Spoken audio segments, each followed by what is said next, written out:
رسول اللہ صلی اللہ علیہ وسلم نے فرمایا کہ ایک عورت غلاموں میں آئی، وہ اپنا بچہ کو بیٹھی تھی، بچے کو تلاش کرتی پھرتی ہے، ادھر مارے مارے پھرتی ہے، ایک بچے کو اٹھا کے اپنی چھاتی سے لگاتی ہے اپنے غم کو دور کرنے کے لیے۔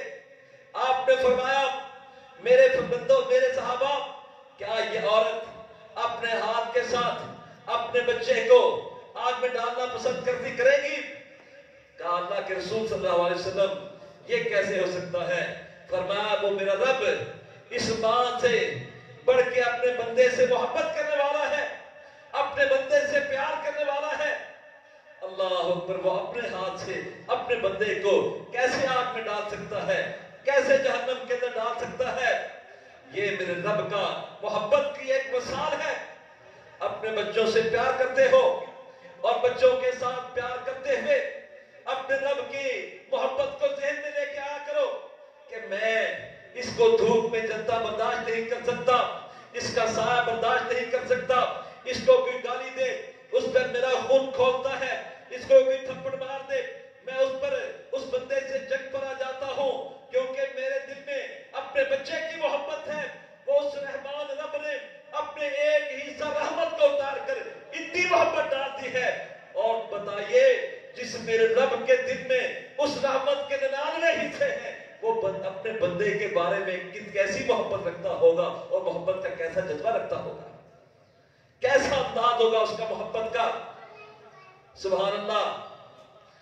صحیح بخاری میں ہے، بندہ 100 قتل کر چکا تھا، 100 قتل کرنے کے بعد پیش ہو گیا 99 قتل ہو گئے، اب پریشان پھرتا ہے، کیا کروں، قاتل بہت بڑا ہوں، قتل میں نے کیے ہیں، انسانوں کو قتل کیا ہے، جس کے بارے میں اللہ فرماتے ہیں کہ جس نے ایک انسان کا قتل کیا، قتل الناس جمیعا، میرے نزدیک اس نے ساری انسانیت کا قتل کر دیا۔ جس نے جان بوجھ کر انسان کا خون بہایا ہے، اس کے لیے ہم نے جہنم تیار کر رکھی ہے۔ یہ 99 قتل کیے پھرتا ہے اور تلاش میں پھرتا ہے۔ ایک مولوی صاحب کے پاس آیا، اس سے آ کر پوچھا میں نے یہ قتل کر لیے ہیں، میں یہ جرم کر چکا ہوں، بتائیے کوئی معافی کا سبب ہے، کوئی راستہ نکل سکتا ہے؟ اس نے کہا نہیں، تجھے کون معاف کرے گا، اتنا بڑا پاپی، اتنا بڑے گناہ کر کے آ گیا۔ فرمایا اس نے اسے بھی قتل کر دیا۔ اب 100 قتل کر لیا، 100 قتل کے بعد پھر بھی تلاش میں نکلا، جستجو میں ایک اور شخص کے پاس آ گیا، اس سے کہنے لگا کہ میں 100 قتل کر کے پھرتا ہوں، میرے لیے معافی کا کوئی رستہ ہے، میرے لیے بخشش کا کوئی رستہ ہے؟ ہاں، اللہ اکبر۔ میرے محترم بھائیوں، یہ پیمانہ میرے رب کا ہے، یہ اس کے بندوں کے بارے میں بھی ہے، جو اپنے بندوں کے بارے میں اس نے پیمانہ رکھا ہوا ہے۔ ہم چھوٹی چھوٹی باتوں پر اتنا منہ موڑ لیتے ہیں، وہ رحمان رب کتنا رحم کرنے والا ہے، جس کے پاس ظلم نہیں ہے۔ اللہ 100 قتل کر کے اس بندے نے مسئلہ پوچھا، کہنے لگا، مولوی صاحب نے کہا، اس عالم نے کہا، نیک شخص نے کہا، یہ بستی بری گناہگار لوگوں کی ہے، یہ بد کردار لوگوں کی ہے، یہاں تیرے لیے کوئی راستہ شاید نہ نکلے، میں تجھے بتاتا ہوں، زمین میں فلاں حصے پر ایک اچھے لوگوں کی بستی موجود ہے، تو اس کے اندر چلا جا، مجھے امید ہے تیرے لیے راستہ نکل آئے گا، اس جگہ کو چھوڑ کے چلا جا۔ اس نے اپنے سفر کو شروع کیا، رستے میں جاتے ہوئے، اللہ اکبر، رستے میں جاتے ہوئے اس کی جان نکل جاتی ہے، فوت ہو جاتا ہے۔ اب اللہ تعالیٰ کے فرشتے، رحمت کے فرشتے آسمان سے اترتے ہیں، اس کی روح کو لے جانا چاہتے ہیں، اور دوسری طرف سے وہ گناہگاروں کے لیے مقرر کردہ فرشتے بھی آتے ہیں، روح کو لے جانا چاہتے ہیں۔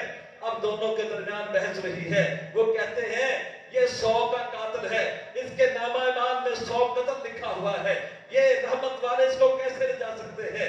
وہ رحمت والے جواب دیتے ہیں کہ یہ تو نیت کر کے چلا تھا کہ میں معافی مانگنے چلا ہوں، میں بخشش کے لیے چلا ہوں، میں اپنے رب کی طرف چلا ہوں، لہذا یہ اس نیت کی وجہ سے ہم اس کو لے کر جائیں گے۔ دونوں کے درمیان بحث ہوئی، میرے رب نے اس مقدمے کا فیصلہ کر دیا، ہمارے لیے حدیث میں اتار کر، محمد کریم صلی اللہ علیہ وسلم کی زبان سے اتار کر، قیامت تک کے لیے محفوظ کر کے میرے اور آپ کے لیے اس واقعے کو سبق بنا دیا کہ میرے بندو، میں تمہارا رحمان رب ہوں، مجھ سے مایوس نہیں ہونا، وَأَنِيبُوا إِلَىٰ رَبِّكُمْ وَأَسْلِمُوا لَهُ، تم میری طرف چل کے آؤ گے، میری طرف آؤ، وَأَسْلِمُوا لَهُ، اور میرے لیے اپنے اسلام کا اظہار کرو، اپنے سر کو جھکا کر دیکھو، پھر میری محبت کا انداز دیکھنا۔ اللہ اکبر۔ کہا زمین کی پیمائش کر لو، دونوں طرف سے زمین کو ماپ لو، جس طرف سے فاصلہ زیادہ ہے، جس کا فاصلہ زیادہ ہے اور جس کا کم ہے، اس پر فیصلہ کر لیں گے۔ اگر تو جس بستی سے ہجرت کی ہے اس کا فاصلہ زیادہ ہو چکا ہے تو رحمت والے لے جائیں، یا جس کی طرف ہجرت کر رہا تھا اگر اس کا فاصلہ زیادہ ہے تو دوسرے لے جائیں۔ یہ فیصلہ کر دیا۔ زمین کی پیمائش کا وقت آیا، میرے رب نے آسمان سے زمین کو حکم دیا، اے زمین فاصلہ زیادہ ہے، میرا بندہ میری طرف آ رہا تھا لیکن اس بستی کا فاصلہ زیادہ ہے، جس بستی کی طرف یہ ہجرت کر رہا تھا، لیکن صلح تو کر چکا ہے، معاہدہ تو کر چکا ہے، یہ طے کر کے نکلا تھا کہ میں اپنے رب کی طرف سفر کر رہا ہوں۔ اے زمین سکڑ جا، اے زمین سکڑ جا، میں تجھے حکم دیتا ہوں کہ میں نے اپنے بندے کو پاس کرنے کا فیصلہ کر لیا ہے، میں نے اپنے بندے کو معاف کر دیا ہے۔ اے زمین، اب تیری وجہ سے میرا بندے کی روح دوسری طرف جائے، میں یہ گوارا نہیں کر سکتا۔ زمین سکڑتی ہے، فاصلہ اگلا کم ہوتا ہے، حالانکہ وہ زیادہ تھا، اور رحمت والے فرشتے اس کی روح کو سفید کپڑے میں لپیٹ کر آسمان کی طرف چلے جاتے ہیں، اور آسمان کے دروازے کھلتے چلے جاتے ہیں، ہر جگہ سے مرحبا مرحبا کی آوازیں نکلتی چلی جاتی ہیں۔ کون آیا ہے؟ تعارف تو ہوتا ہوگا، یہ وہی ہے جس نے 100 قتل کیا تھا لیکن پھر اپنے رب کے ساتھ صلح کی نیت سے چلا تھا۔ اس کی نیت پر میرے رب نے اس کو معاف کر دیا اور اس کے گناہوں کو معاف کر کے اس کو جنت میں داخل کر دیا۔ یہ رحمان رب ہے جو اپنے بندے کے ساتھ رحمت کی نظر رکھتا ہے۔ میرے محترم بھائیوں، ایک طرف شیطان ہے اور ایک طرف رحمان ہے۔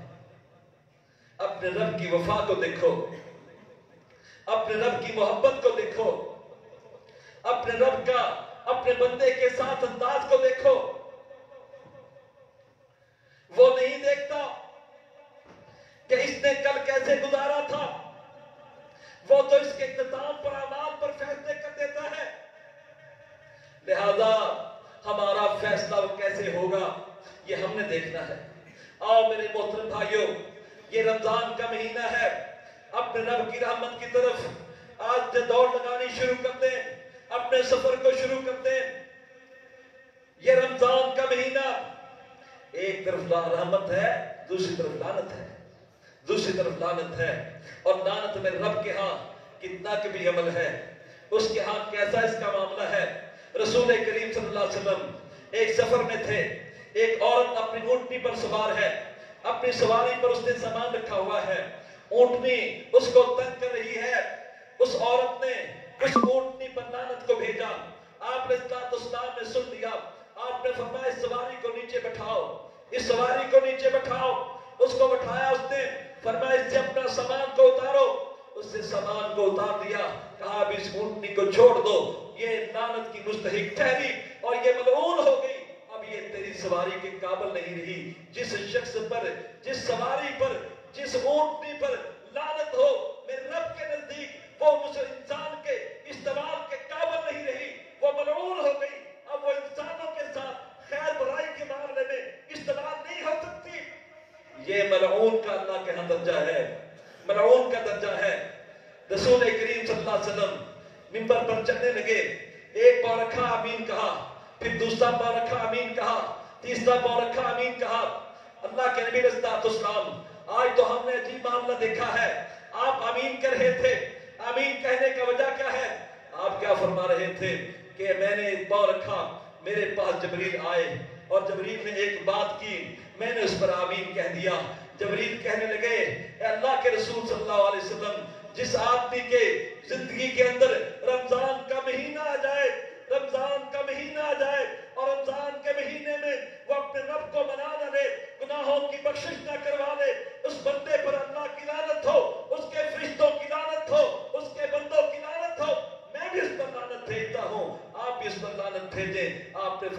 آمین جبریل میں اس پر آمین کہتا ہوں، میں اس پر آمین کہتا ہوں۔ ایک طرف لعنتی شخص ہے، اس پہ ملعون شخص کا کوئی دنیا کے اندر نہ اس کا کوئی پرسان حال ہے، نہ آخرت کے اندر ہوگا، نہ آخرت کے اندر ہوگا۔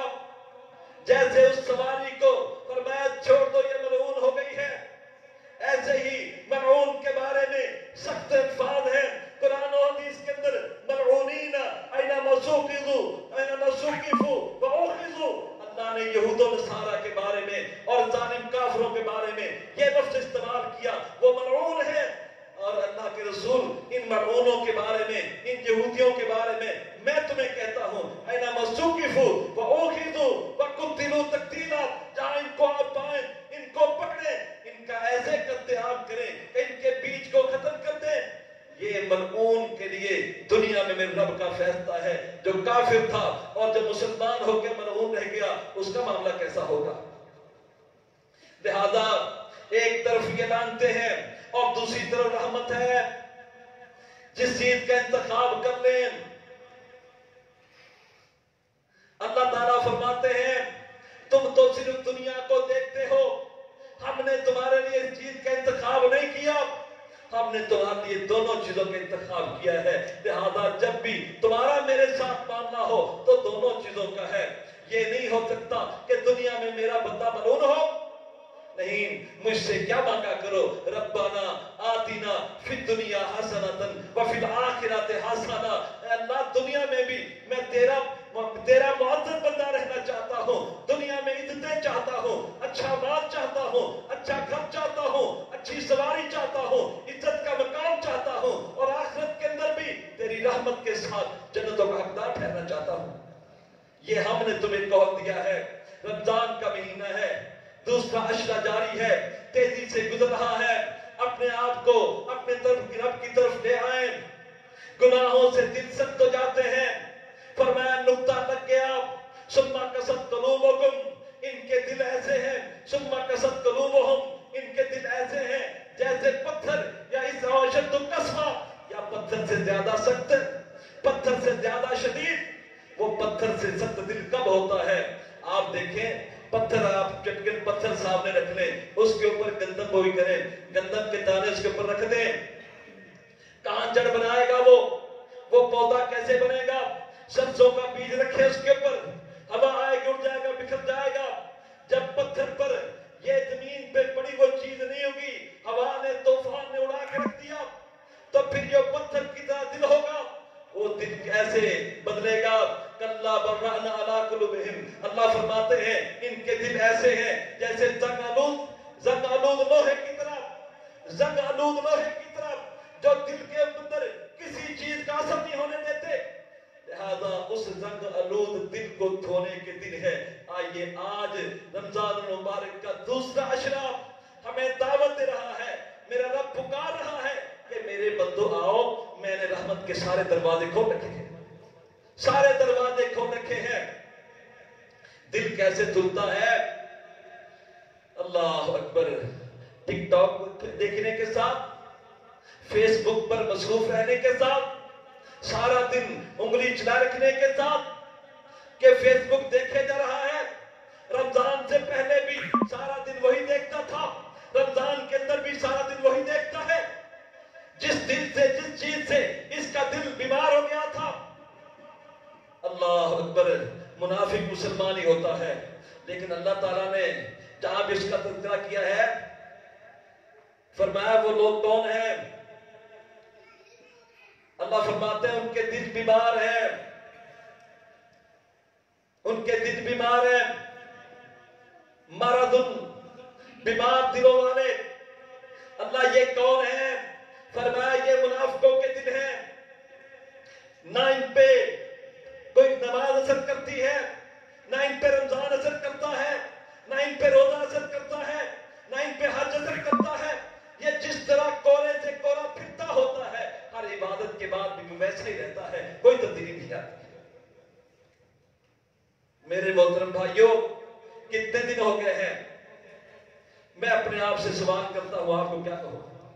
میں اپنے آپ پر غور کروں، آپ ذرا سوچیں کتنے دن بیت گئے ہیں، کہ میں تنہائی میں بیٹھا ہوں اور میں نے بات کی ہو، یا اللہ میں تیرا بندہ ہوں، گناہگار ہوں، میں نے سارا سال تیرے ساتھ غداریاں کی ہیں، بغاوتیں کی ہیں، میں اپنے کاموں میں رہا ہوں، تو نے رمضان دیا، میں تیرا شکر ادا کرنے بیٹھا ہوں، اب تیرے ساتھ صلح کے لیے آ گیا ہوں، اللہ تو مجھے معاف کر دے۔ اور معافی مانگنے کے ساتھ سارے گناہ کی لسٹ سامنے آ گئی ہو، اور سامنے آنے کے ساتھ آنکھ سے ایک قطرہ پانی کا نکل آیا ہو، یاد کریں کس رمضان میں ہوا ہے، اس رمضان میں ہو گیا تو برکت ہے، اگر نہیں ہوا تو پھر دل وہ نہیں ہے، پھر دل وہ نہیں ہے۔ وَإِذَا تُلِيَتْ عَلَيْهِمْ آيَاتُهُ زَادَتْهُمْ إِيمَانًا، آیات میری تلاوت ہوتی ہے، ایمان اوپر بڑھنا شروع ہو جاتے ہیں، میری آیات ان پر تلاوت ہوئی، وَجِلَتْ قُلُوبُهُمْ، ان کے دل وہاں پہ دھڑکنا شروع ہو جاتے ہیں، میری طرف متوجہ ہونا شروع ہو جاتا ہے، کفیت طاری ہو جاتی ہے۔ اس رحمت والے رب سے وفا کب کی تھی؟ وہ کچھ نہیں مانگتا، فرمایا 7 شخص ایسے ہیں جن کو میں قیامت والے دن عرش کا سایہ دوں گا، عرش کا سایہ دوں گا، جس دن لا ذل یوم لا ذل الا ذلہ، جس دن میرے عرش کے سائے کے علاوہ کوئی سایہ نہیں ہوگا، میں اس دن اپنے عرش کے سائے کے نیچے بلاؤں گا، 7 آدمی ہوں گے، ان میں سے ایک کون ہے؟ فرمایا ایک میرا یہ بندہ ہے، ذکر اللہ خالیاً، وہ اکیلا بیٹھا اور پھر میرے ساتھ اس نے باتیں شروع کر دی، وفادت عیناہ، اس کی آنکھ سے آنسو بہ نکلا، میرے ڈر کے ساتھ، میری محبت کے ساتھ، میری ملاقات کے شوق کے ساتھ اس کی آنکھ سے آنسو نکل پڑا، وفادت عیناہ، اس کی آنکھ روئی، میں نے اس کے عمل کو لکھ لیا، میرے فرشتے نامہ مال میں یہ پرچی سنبھال کے رکھنا، میرا بندہ میرے پاس آئے گا، کوئی دعا کی چیز نہ لے کے آنا، یہ پرچی لے آنا۔ ایک دن یہ بیٹھا تھا تنہائی میں بیٹھ کے، اس نے مجھے یاد کیا تھا، مجھ سے باتیں کی تھی، پھر اس کی آنکھ میرے ڈر سے، میری محبت نے، مجھ سے ملاقات کے شوق میں اس کی آنکھ سے آنسو نکل آیا تھا۔ آج سب سورج سوا نیزے کے نیچے ٹھہریں گے، لیکن یہ میرا بندہ ہے جو اس نیکی کی وجہ سے عرش کے ساتھ رہے، یہ عرش کے سائے تلے ہوگا۔ اپنے آپ کو رونے پر مجبور کیا کریں، اپنے آپ کو بٹھائیں، چھوڑ دیں دوڑ دھوپ کو، کچھ حاصل نہیں کر سکے آج تک، ہم کیا حاصل کر لیں گے؟ جہاں بیٹھو سیاسی گفتگو، جہاں بیٹھو قیمتیں چگلیاں، جہاں بیٹھو مارا ماری، اور سوچیں کتنا رحمان رب ہے۔ اللہ اکبر۔ ابن مسعود حدیث بیان کرتے ہیں، کہتے ہیں قیامت کے دن اللہ تعالیٰ بلائے گا، اپنے سامنے حاضر کرے گا، لوگوں کو جمع کرے گا، جب تک چاہے گا جمع رکھے گا، پھر کہے گا چلو، مومنوں کو چلا دے گا، ہر کسی کو قیامت والے دن جب سورج چاند ستارے ختم ہو جائیں گے، ہر کسی کو اللہ کی طرف سے نور ملے گا۔ فرمایا نورہم یسعی بین ایدیہم ومن ایمانہم، اللہ فرماتے ہیں میرے نور کی روشنی میں وہ چلیں گے، اس کے آگے نور ہوگا، اس کے دائیں نور ہوگا، وہ نور کی روشنی میں سفر کر رہے ہوں گے جنت کی طرف۔ کسی کو پہاڑ کی طرح نور ملا، کسی کو کھجور کی طرح نور ملا۔ فرمایا ایک وہ آدمی ہے جس کو نور ملا، یہ کون آدمی ہے؟ جس کے دل کے اندر ایمان تھا۔ ایمان کتنا تھا؟ ایک رائی کے دانے کے برابر، ایک نقطے کے برابر دل میں ایمان رکھتا تھا، اپنے رب پر ایمان رکھتا تھا، اس کو نور مل گیا۔ کتنا نور ملا؟ فرمایا کھجور کی طرح، ایک سکے کی طرح، پاؤں کے قریب ملا، کبھی بجھ جاتا ہے، کبھی چلنے لگتا ہے۔ یہ شخص اس نور کی روشنی میں چلتا چلتا پل صراط پر پہنچ گیا۔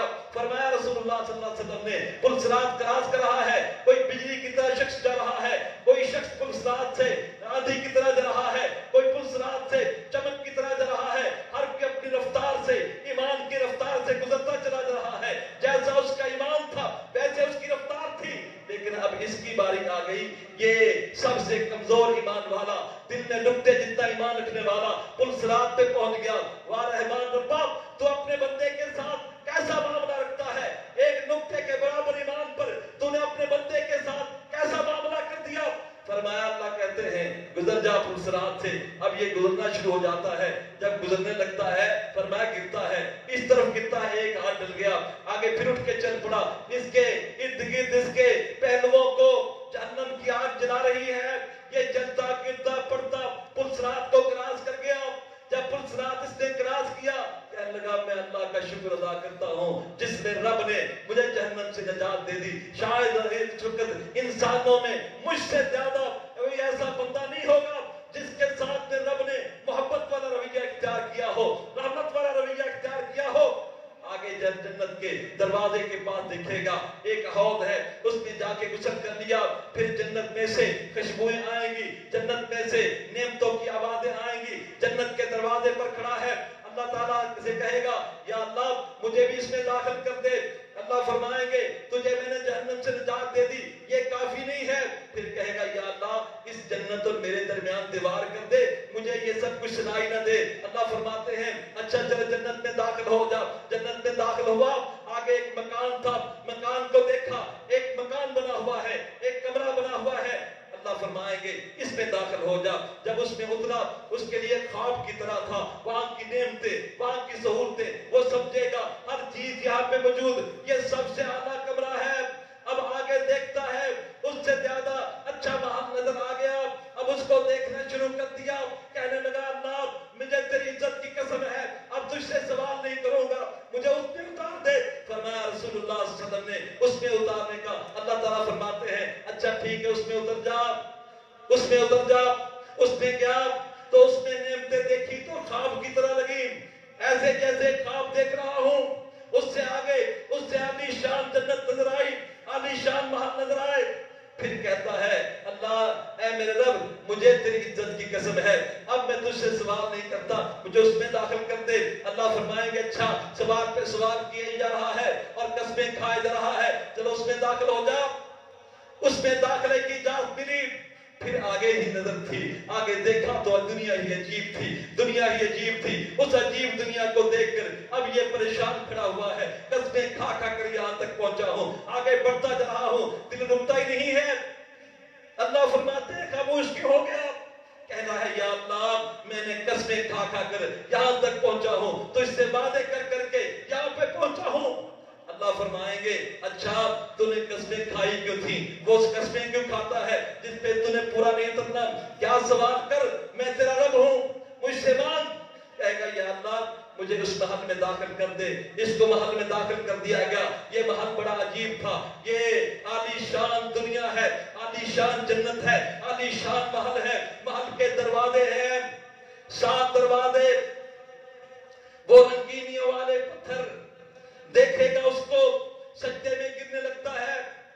کیا ہو گیا تجھ کو میرے بندے, کیوں گر گیا یہاں پر؟ کہے گا میری منزل, میرا رب آ گیا, میں تو اپنے رب کا دیدار کر رہا ہوں.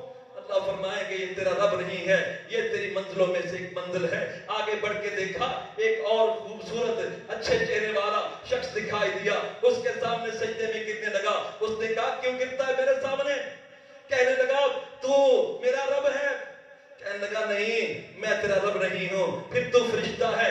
ہاں میں فرشتہ تو ہوں, لیکن میں جنت کے اندر تیرا غلام ہوں, تیرا ملازم ہوں, تیرا نوکر ہوں. میرے نیچے میری طرح کے 1000 نوکر ہیں جو تیرے انتظار کے اندر ہیں. دروازوں سے داخل کر دیا گیا, دروازوں سے داخل ہوتا چلا گیا. اب دیکھتا جا رہا ہے یہاں تو دنیا ہی اور ہے, یہاں تو نعمتیں ہی اور ہیں, یہاں تو بہار ہی اور ہیں. اپنے خیمے کی طرف جاتا ہے, دیکھتا ہوا آگے بڑھا.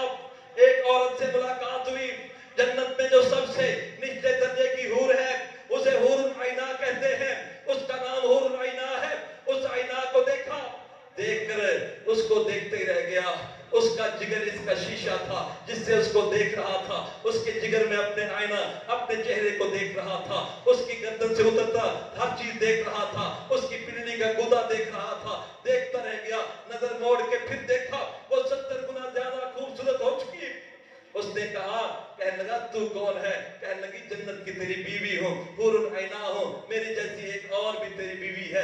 اب یہ جنت میں آیا. اللہ تعالیٰ مخاطب کر کے کہتے ہیں میرے بندے بتا, بتا کیا چاہیے تجھے؟ تیری جنت مل گئی. اللہ فرمائیں گے تجھے تیری جنت مل گئی. یا اللہ سب کچھ تو نے دے دیا. فرمایا ابھی تیرے نام زمین الاٹ کرنے لگا ہوں, تجھے الاٹمنٹ کرنے دینے لگا ہوں, تجھے الاٹمنٹ دینے لگا ہوں. اللہ کتنی الاٹمنٹ میری ہے. اللہ فرمائیں گے میں نے دنیا میں زمین بنائی تھی اور زمین پر میں نے نعمتیں اتاری تھی. جب سے انسانیت بنائی، جب انسانیت ختم کی، جتنی میں نے نعمتیں بنائی وہ ساری نعمتیں میں نے جنت میں تیرے لیے الاٹ کر دی. جتنی نعمتیں بنائی تھی وہ تجھے الاٹ کر دی. اللہ اکبر کہے گا اے میرے رب تو رب العزت ہے، تو مجھ سے مذاق کرتا ہے، تو مجھ سے مذاق کرتا ہے. اللہ فرمائیں گے میرے بندے میں تیرا رب ہوں، مذاق مجھے زیب نہیں دیتا. عمر بن خطاب اس حدیث کو سن رہے ہیں، بات ختم کرتا ہوں. عمر بن خطاب حدیث کو سنتے ہیں، کہتے ہیں کعب تو نے کیسا بیان کر دیا، کیسے بیان کر دیا. یہ ادنا جنت ہے، یہ سب سے آخری جنتی ہے.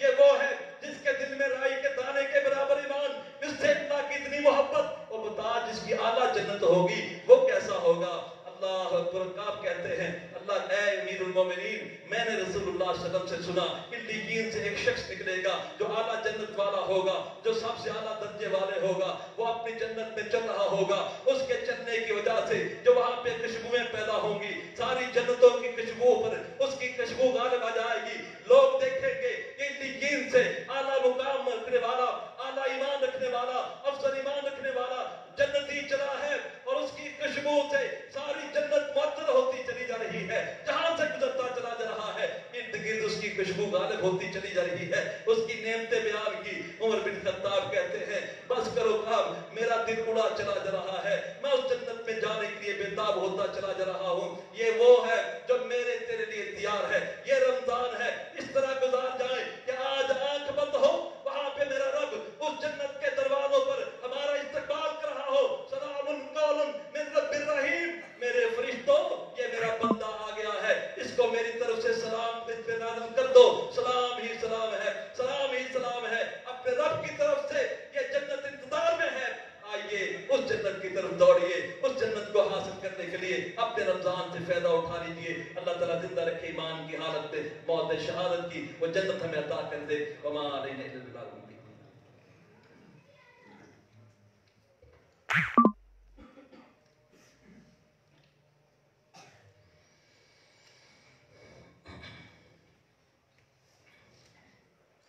إن الحمد لله نحمده ونستعينه ونستغفره ونعوذ بالله من شرور أنفسنا ومن سيئات أعمالنا. من يهده الله